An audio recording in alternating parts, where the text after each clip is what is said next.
চীনকে মানচিত্রে এত বিশাল দেখায় কেন?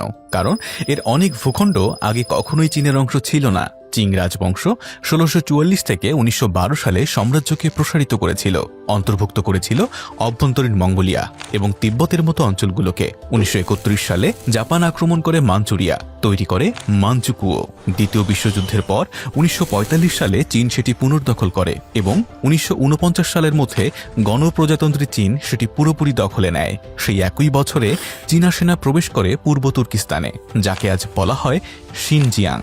১৯৫৫ সালের মধ্যে বেইজিং এটিকে স্বায়ত্তশাসিত অঞ্চল হিসেবে ঘোষণা করে। আর ১৯৫০ সালে চীনা সেনারা প্রবেশ করে তিব্বতে। ১৯৫১ সালের মধ্যে সেটিও বেইজিংয়ের নিয়ন্ত্রণে চলে আসে। তাই তিব্বত, শিনজিয়াং, অভ্যন্তরীণ মঙ্গোলিয়া, মাঞ্চুরিয়া সবই গত শতাব্দীর ভেতরে চীনের অধীনে চলে আসে। এই কারণেই চীন আজ মানচিত্রে এত বিশাল দেখায়। কিন্তু বড় প্রশ্ন হলো, এটি কি ঐক্যের ইতিহাস নাকি দখলের গল্প?